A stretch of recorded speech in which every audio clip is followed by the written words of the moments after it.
You've seen him in the chat room. Now hear his stupid voice. Live from his mother's basement, where all hopes and dreams come to a screeching end.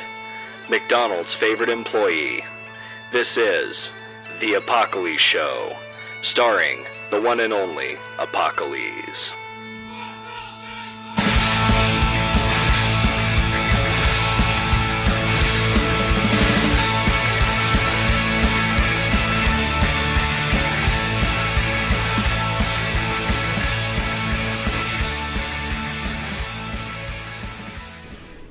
Hey y'all, welcome to my show. This is obviously the Apocalypse Show.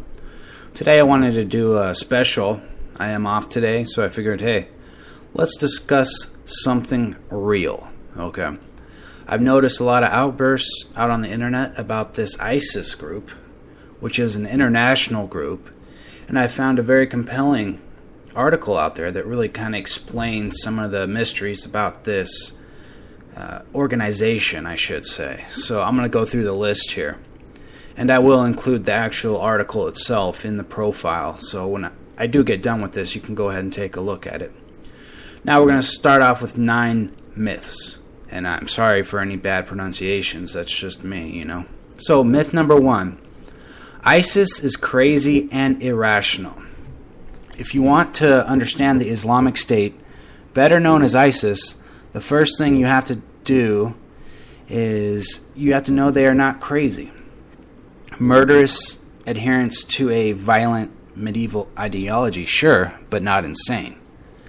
Look at the history of ISIS's rise in Iraq and Syria from the mid-2000s through today. ISIS and its predecessor group, Al-Qaeda in Iraq, have had one clear goal, and that was to establish a caliphate governed by an extremist interpretation of Islamic law. ISIS developed strategies for accomplishing that goal. For instance, exploiting popular discontent among non-extremist Sunni Iraqis with their Shia-dominated government. Its tactics have evolved over the course of time in response to military defeats, as in 2008, and new opportunities. The Syria civil war has arose. And so with this, you know, they've just taken a look and said, okay, let's learn from our past mistakes and go forward and win. As Yale political scientist it has explained, in a pure strategic terms, ISIS is acting similarly to the revolutionary militant groups around the world, not in an especially crazy or uniquely Islamic way. The point is that while individual members of ISIS show every indication of espousing a crazed ideology and committing psychopathically violent acts, in the aggregate, ISIS acts as a rational strategic enterprise. Their violence is, in broad terms, not random. It is targeted to weaken their enemies and strengthen ISIS's hold on territory, in part by terrorizing the people it wishes to rule over. Understanding that ISIS is on some level rational is necessary to make any sense of the group's behavior. If all of ISIS wanted to do was kill infidels, why would they ally themselves with ex-Saddam Sunni secularist militias? If ISIS were totally crazy, how could they build a self-sustaining revenue stream from oil and organized crime rackets? If ISIS only cared about forcing people to obey Islamic law, why would they have sponsored children's festivals and medical clinics in the Syrian territory they control? To be clear, it is not out of their love for children, whom they're also happy to murder, but a calculated desire to establish control. This isn't to minimize ISIS's barbarity.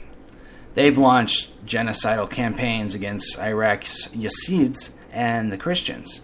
They've slaughtered thousands of innocents, Shia and Sunni alike. But they pursue these horrible ends deliberately and strategically. And that's what really makes them scary. So that was the first myth. Second myth is people support ISIS because they act like it's a radical form of Islam. You've probably heard that ISIS has a degree of support among some of the Iraqi and Syrian and Sunni Muslims. That's true. Without it, the group would collapse.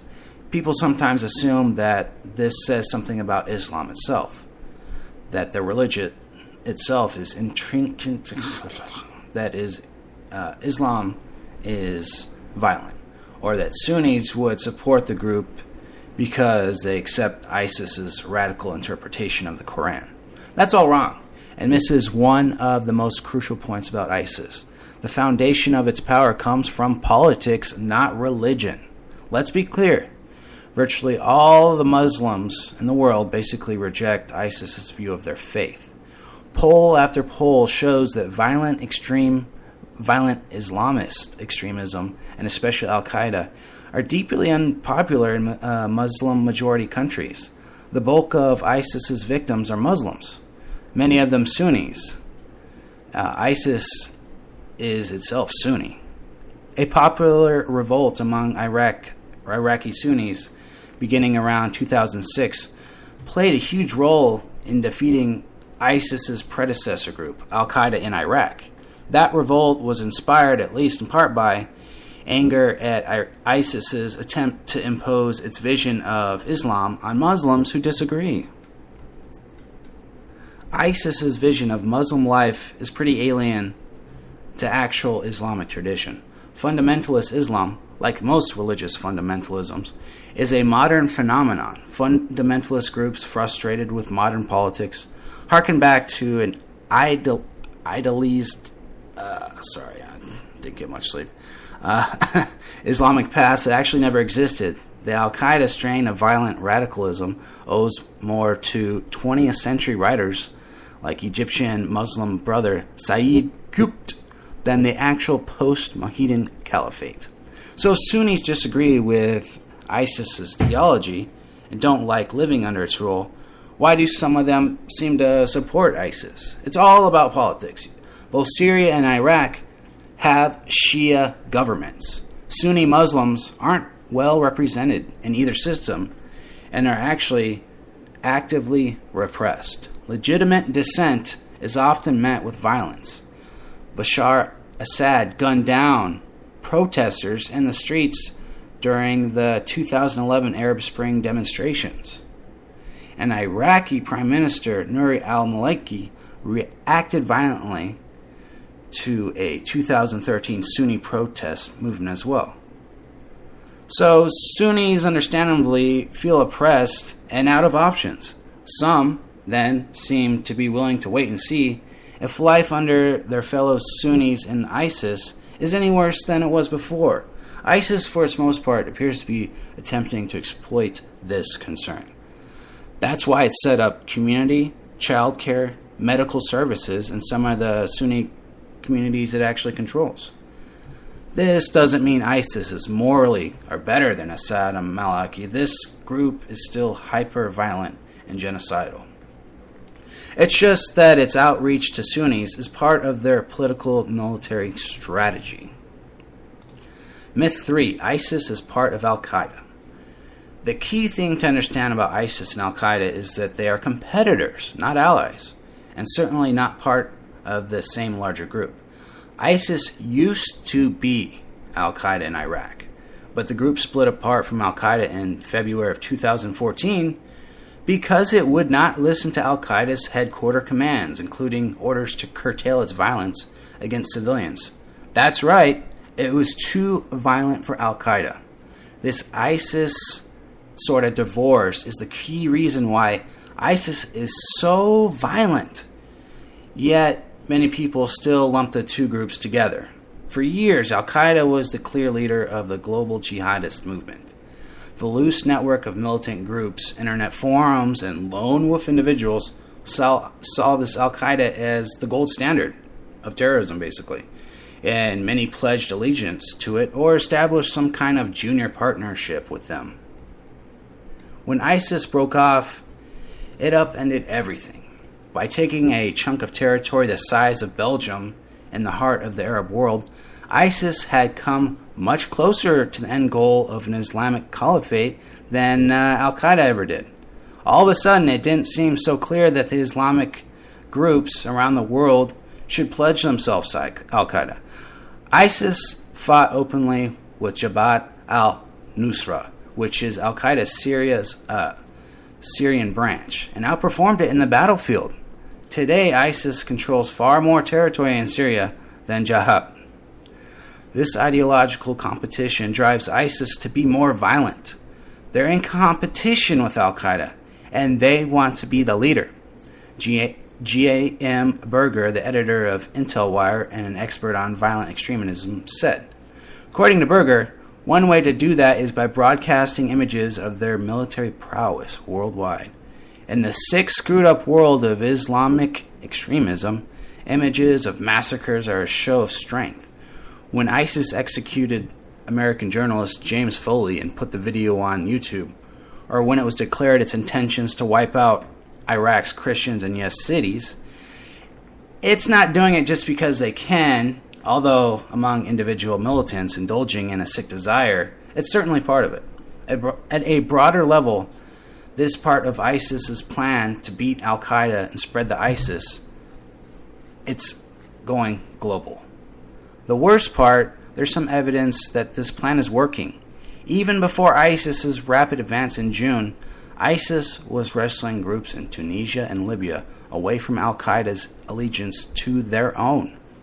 There had been ISIS-linked suicide bombings as far away as Malaysia. Myth 4. ISIS is a Syrian rebel group. It is true that ISIS opposes Assad's government in Syria, and the two constantly fight one another in Syria, but calling ISIS a Syrian rebel group misses two critical facts about ISIS. First, it's a transnational organization, not rooted in any one country, with lots of fighters who come from outside the country and are motivated by global jihadist aims as well as the Syrian war specifically. Second, Assad and ISIS are not so secretly helping each other out in some crucial ways. Even as they fight, ISIS and Mossad are frenemies, not full-on opponents. For one thing, ISIS predated the Syrian war. It started as Al-Qaeda in Iraq in the mid-2000s, and after the group was defeated by Iraqi and American forces around 2008, reformed in the same country. Between 2008 and 2011, ISIS rebuilt itself out of the former prisoners and ex-Saddam-era Iraqi army officers. ISIS did not grow out of the Syrian rebellion. It actually took advantage of it. Now, it's true the war in Syria benefited ISIS tremendously. It allowed ISIS to get battlefield experience, attracted a ton of financial support from Gulf states and private donors looking to oust Assad, and a crucial safe haven in eastern Syria. ISIS also absorbed a lot of recruits from the Syrian rebel groups, illustrating, incidentally, why arming the good Syrian rebels probably wouldn't have destroyed ISIS at all. In a weird way, this has all benefited Assad. The Syrian dictator has vigorously pursued a divide-and-conquer strategy during the war. He's tried hard to push the sectarian angle of the civil war, making it into a life-or-death struggle for his side, the Shia, and Christian supporters against the Sunni majority. ISIS extremism has helped convince Alawites that defecting the rebels means actually destruction of their homes and communities. And Assad has also used the ISIS to divide his other opponents, the moderate Free Syrian Army, other Islamic groups, and the United States. One way he's done that is by focusing Syria's military efforts on the moderate Syrian rebels, leaving ISIS relatively unscathed. By allowing ISIS and other Islamic groups to become stronger at the expense of other rebels, Assad has made it much harder for the U.S. to intervene against him without benefiting the rebels. And ISIS and moderate rebels have begun fighting against one another, further dividing the war in a way that's beneficial to Assad. In essence, Assad and ISIS seem to have made a deal. ISIS temporarily gets a relatively free ride in some parts of Syria, while Assad gets to weaken his other opponents. The two sides still hate each other, but both actually benefit from this status quo. Myth 5. ISIS is only strong because of Iraqi Prime Minister Maliki. There's a theory that the Prime Minister is solely or mainly responsible for ISIS's resurgence in 2014. Well, it is true that Maliki's policies enabled ISIS's rise, but blaming him alone misses the real drivers of sectarianism in Iraq. And that's the complicated, multifaceted support of ISIS, and in which they enjoy. Maliki, and I'm saying that word wrong on purpose. No, I'm not. I can't say it. Did a number of things that unintentionally enabled ISIS's rise. He used Iraq's counterterrorism laws to imprison Sunni dissenters. He exploited laws that prohibited Saddam-era officials from holding office. A number of those who had been Sunni and Shia, to boot Sunnis out of the upper echelons of the government and military. He arrested peaceful Sunni protesters and aligned himself with non-government Shia militias that had slaughtered Sunnis during the post-invasion civil war. And that's only a partial list of Maliki's policies that turned Sunnis against the Iraqi central government, and thus toward ISIS. But it is simply incorrect to assign most of that blame, or I should say ISIS's rise to Maliki. For one thing, Sunni anger at Iraqi's government, a quasi-democracy that empowers the Shia majority, runs much deeper than this one man. Even if Maliki weren't in power, there are some Sunni grievances that any Shia government would have problems with. Kirk Sowell, a risk consultant with the Iraq Watcher, says. To take one example, many Sunnis wrongly believe that they're the largest demographic in Iraq.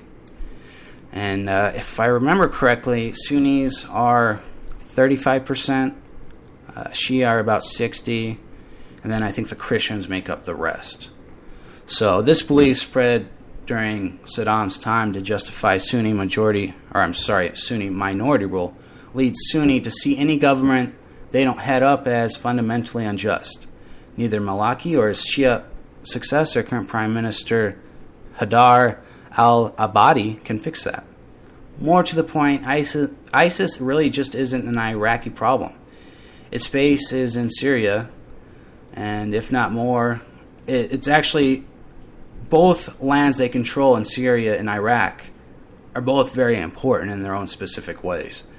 They've gotten funding from Saudi Arabia, Qatar, Kuwait, and wink wink, nudge nudge, help from Syria's Bashar al-Assad. The really important takeaway here is that Maliki's political defeat does not mean ISIS will wither away, nor that Baghdad's political reforms could solve this problem alone. The Abadi government will need to undertake deep structural reforms if it wants to address Sunni grievances. The Sunni community will have to reject ISIS and come to terms with the Shia majority.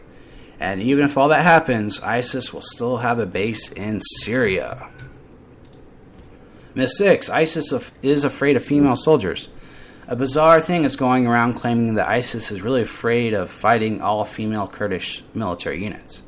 The theory is that ISIS fighters believe that if a woman kills you, you don't get to go to paradise. The truth is, ISIS's approach to women is much more complicated and troubling than Western stereotypes about Islamists would suggest. ISIS has its own female brigades, and the group uses them to enforce its deeply misogynic ideology. The ISIS is afraid of female fighters theory comes from a stray quote in the Wall Street Journal piece about Kurdish advances against ISIS. It quotes a female Kurdish soldier as saying, "The jihadists don't like fighting women because if they're killed by a female, they think they won't go to heaven." Note that it's not an ISIS fighter, scholar, or necessarily someone who's ever interrogated an ISIS fighter. Just a basic random Kurdish soldier's opinion. What we really know about ISIS's approach to women, however, paints an actually different picture. ISIS has all-female battalions known as Al-Khansa or Al-Rayyan that operates in Syria.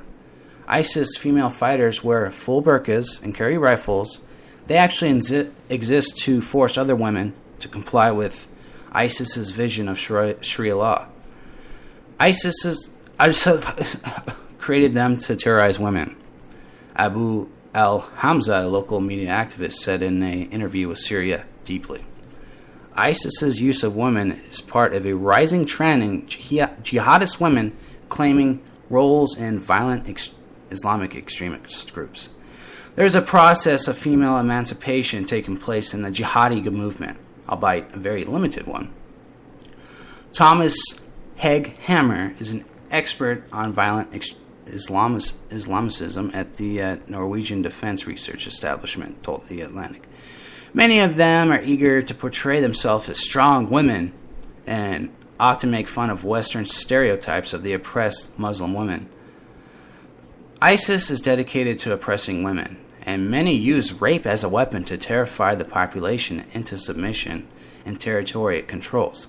Somehow, perversely, it has managed to enlist a large number of women to help in that actual awful effort. Myth 7.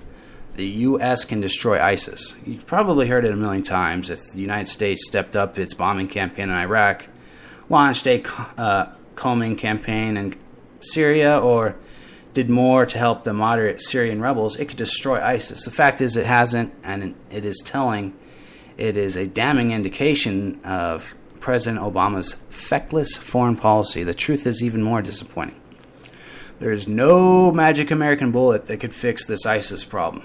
Even an intense, decades-long American ground effort, something that is politically not on the table anyways, might only make the problem worse. The reason is that ISIS's presence in Iraq and Syria is fundamentally a political problem, not a military one. American aircraft are very good at hitting ISIS targets out in the open, on roads, or in the desert, for example. That's why the U.S. air support was extremely effective in clearing out a path for the Kurdish and Iraqi forces to retake the Mosul Dam in mid-August. But American air power is much less useful in dense urban combat, where it's also likely to cause unacceptable amounts of civilian casualties. In response to a stepped-up American bombing campaign, ISIS could hunker down in a fortified city positions. That would force the Iraqi army and Kurdish forces to engage in bloody street-to-street combat. Historically, the Iraqi army has a bad track record in those fights. It spent a good chunk of early 2014 trying to dislodge ISIS from Fallujah, a city near Baghdad. It failed to permanently push them out, killed a lot of Sunni civilians in the process. What if the U.S. also stepped up its campaign in Syria, arming the Syrian rebels and bombing ISIS positions? A pretty comprehensive review of research on arming rebels by George Washington University's Mark Lynch suggests that wouldn't have helped, even back at the beginning of the Civil War. The moderate Syrian rebels are too diffuse, and fighters actually shift in and out of alliances with ISIS with other Islamicists. So, if the U.S. wanted to intervene in Syria against ISIS today, short of a full invasion, it would somehow need to enlist other Syrian leader.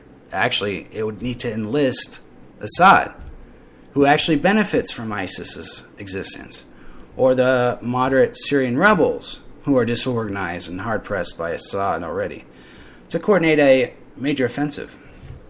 That seems improbable, to say the least.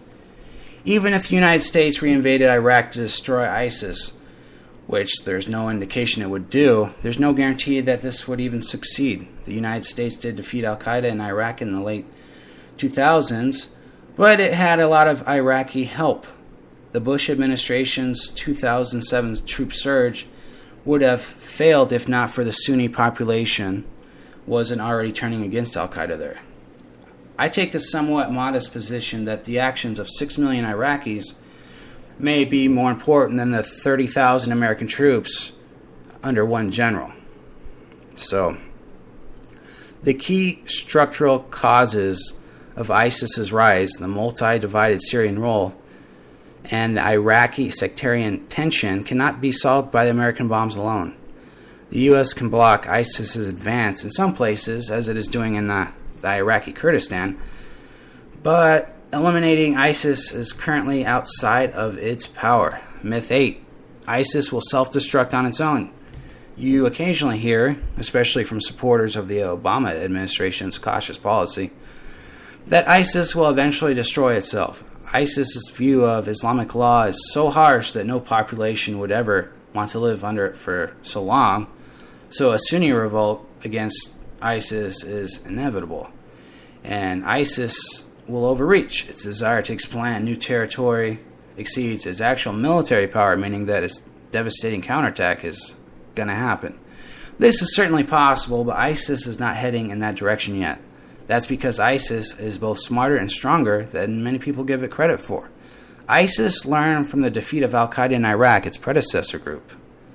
Though ISIS still insists on imposing its, strong, harsh Islamic law in the territory it controls, but it also sets up institutions that look a lot like proto-governments. They've installed health clinics. They run public forums where ISIS operatives socialize with adults. They held activities for children, policed neighborhoods, and collected taxes. Point is that the Washington Institute wrote that to lay the groundwork for a future Islamic State by gradually socializing Syrians to the concept. ISIS has shown that it wants to avoid repeating the mistakes that its predecessors made in Iraq. Since occupying Mosul in June, Iraq's second largest city, ISIS's behavior has been similar, though not identical. ISIS is then balanced by its ideological desire to be brutal against its strategic imperative to maintain the support of the local populations. It's still as evil as it always was, just smarter about it. To make matters worse, ISIS has never been stronger in military terms. The incorporation of former officers with Saddam's, the Saddam-era Iraq, plus years of fighting in Syria, has made ISIS more tactically astute than most of its battlefield opponents. In June, it captured enormous amounts of advanced American weaponry dropped by the retreating Iraqi army. And its ranks have actually swelled in wake of all its victories. One estimate from the Syrian Observatory for Human Rights claimed that ISIS recruited 6,000 fighters in July alone. That's obviously a ballpark estimate, but certainly reflects the real growth made inside ISIS. You have people coming in from Turkey. And the bottom line, ISIS does not appear at all to fall apart on its own. To defeat the group, Iraqis and Syrians would need to do something done to separate ISIS from its base of support in Iraq and Syria.